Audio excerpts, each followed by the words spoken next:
ہماری قوم، میں نے بتایا تھا کہ تصوف میں ایک فرقہ ملامتیہ ہوتا ہے کہ کوئی پارسا آدمی ایسی حرکتیں کرتا ہے کہ لوگوں کو اس سے عقیدت کا تعلق قائم نہ ہو، لوگ اس کے ارد گرد جمع نہ ہو جائیں اور وہ اپنی حال میں اللہ اللہ کرتا رہے۔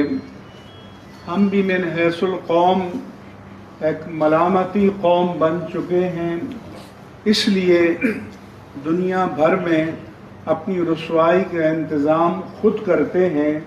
کوئی واقعہ ہو جائے جیسے جڑاں والے کا تو 50 چینل دکانیں کھول کے بیٹھ جائیں گے اور پاکستان کو ملامت کریں گے۔ یہ واقعہ نہیں ہونا چاہیے تھا، ہرگز نہیں ہونا چاہیے تھا، لیکن کیا امریکہ میں مساجد پر حملے نہیں ہوئے، کینیڈا میں نہیں ہوئے، فرانس اور برطانیہ اور ڈنمارک اور ہالینڈ میں نہیں ہوئے، آسٹریلیا میں نہیں ہوئے؟ کیا وہاں کے پریس نے کبھی کہا کہ امریکہ، برطانیہ، یورپ، کینیڈا میں اقلیتیں محفوظ نہیں ہیں؟ وہاں اس کو مذہب کے ساتھ جوڑے بغیر ایک کرمنل ایکٹیویٹی، ایک مجرمانہ کارروائی قرار دیا جاتا ہے اور قانون کے مطابق اس کے ساتھ ڈیل کیا جاتا ہے، مگر یہاں پاکستان میں مذہب کے ساتھ جوڑ دیا جاتا ہے اور دنیا میں منفی تاثر جاتا ہے۔ میں آپ سے پوچھتا ہوں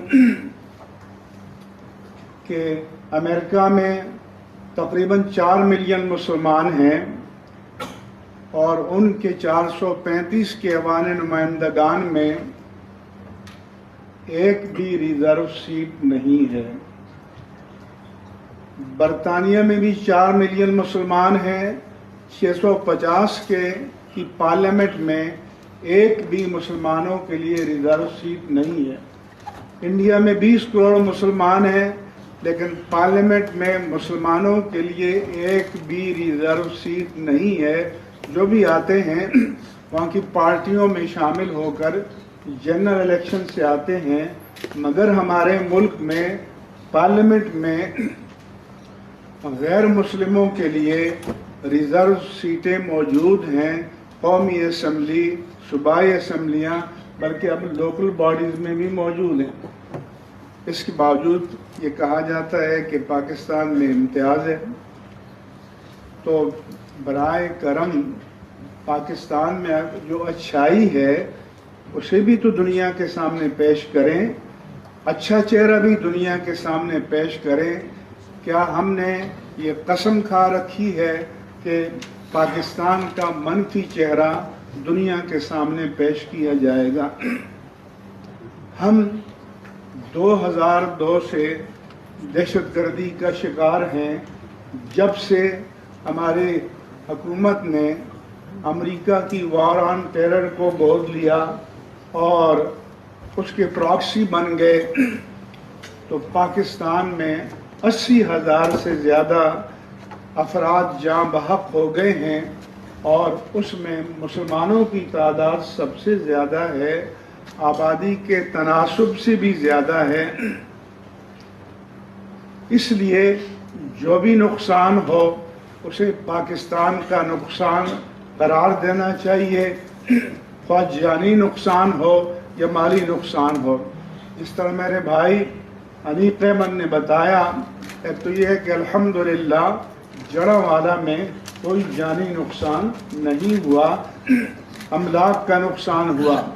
وہاں وزیر اعظم پاکستان بھی گئے، چیف جسٹس صاحب پاکستان بھی گئے، وزیر اعلیٰ بھی گئے، وزراء بھی گئے، تمام طبقات کے نمائندے گئے، لیکن اس کے بعد باجوڑ میں خار کے مقام پر دہشت گرد حملہ ہوا اور 100 کے قریب افراد جاں بحق ہوئے۔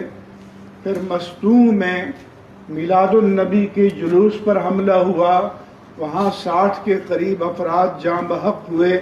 اور بڑی تعداد میں زخمی ہوئے. وہاں تو نہ کوئی چیف جسٹس گئے، نہ وزیر اعظم گئے، نہ وزیر اعلیٰ گئے. جڑاوالا میں معاوضہ ادا کر دیا گیا، لیکن ان سانحات کے متاثرین کو معاوضے بھی ادا نہیں کیے گئے. لیکن اس کے باوجود ہم پاکستان کا ایک منفی چہرہ، منفی تاثر دنیا کے سامنے پیش کرتے ہیں، تو کم از کم اس شعار کو ترک کر دینا چاہیے. ہم جو پاکستان میں غیر مسلم ہیں، ہمارا آئین بھی ان کے حقوق کی تحفظ کی ضمانت دیتا ہے، اور جس طرح سے مسلمانوں کی ضمانت ہے. خلاف ورزیاں ہوتی ہیں، لیکن یہ نظام کی خرابی ہے، یہ آئین کی، دستور کی، اسلام کی خرابی نہیں ہے. اور نظام کی خرابی کا شکار ہم سب ہیں، پورے پاکستانی ہیں، اور سب متاثر ہوتے ہیں. اس لیے میرا یہ مطالبہ بھی ہے اور گزارش بھی ہے کہ ہمیں پاکستان کی عزت اور ناموس کو سر بلند رکھنا چاہیے، پاکستان کے وقار کو سر بلند رکھنا چاہیے. اور جیسا کہ میں نے بتایا، کیا انڈیا میں مسلمانوں کے لیے ملازمتوں میں کوئی ریزرو سیٹس ہیں؟ صحیح بھی نہیں ہے، لیکن الحمدللہ پاکستان میں ہیں. بلکہ اب تو یہاں پر ٹرانسجنڈر کے لیے بھی سیٹ مختص کر دی گئی ہیں. تو یہ رعایتیں دنیا کے اور ملکوں میں نہیں، امریکہ میں بھی نہیں ہے، یورپ میں بھی نہیں ہے، برطانیہ جو مدر پارلیمنٹ کہا جاتا ہے وہاں بھی نہیں ہے. تو اس لیے آپ پاکستان کا اچھا چہرہ، اچھا تاثر دنیا کے سامنے پیش کریں، اور پاکستان پر فخر کریں کہ ایک اللہ پاک نے ایک آزاد وطن ہمیں عطا کیا ہے. یہ اس کی قدر ان لوگوں سے پوچھیں، اہل فلسطین سے پوچھیں، اہل کشمیر سے پوچھیں، کہیں اور کے مظلوم مسلمانوں سے پوچھیں. اس لیے ان کی حرمت کی ضمانت دی ہے.